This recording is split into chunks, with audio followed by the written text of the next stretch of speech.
بسم اللہ الرحمن الرحیم۔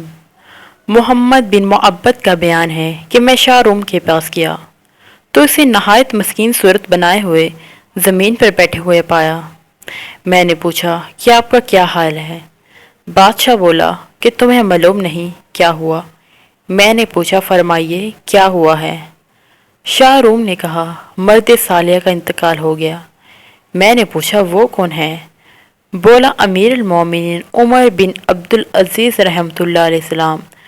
تھوڑی دیر چپ رہ کر پھر بولا اگر عیسیٰ علیہ السلام کے بعد کوئی شخص مردوں کو زندہ کر سکتا تھا تو وہ عمر رضی اللہ تعالی عنہ عمر بن عبدالعزیز ہی تھے۔ مجھے اس تارک الدنیا راہب کی حالت پر کوئی تعجب نہیں جس نے دنیا کو چھوڑ کر اپنا دروازہ بند کر لیا اور عبادت میں مشغول ہو گیا۔ مجھے تو تعجب اس شخص پر ہے جس کے قدموں کے نیچے حکومت تھی لیکن اس نے اسے پامال کر کے رہبانہ زندگی اختیار کی۔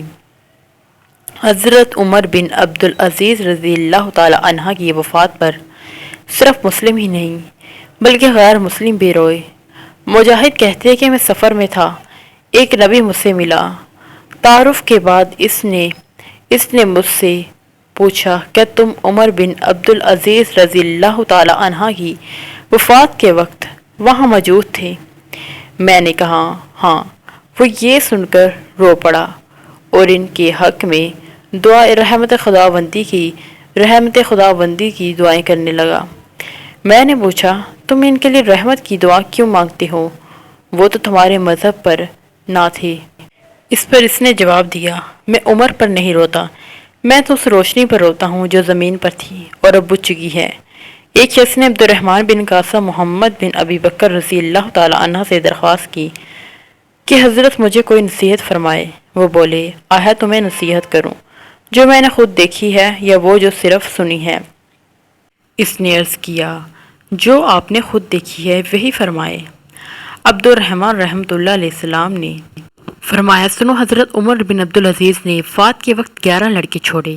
ان کا کاملی ترکہ ان کے دینار تھے جس میں سے 5 دینار ان کے کفن پر صرف ہوئے، 2 دینار سے قبر کے لیے زمین خریدی گئی اور باقی لڑکوں میں تقسیم ہوا۔ ہر لڑکے کے حصے میں 19 درہم اور تقریباً 5 پاکستانی روپے آئے۔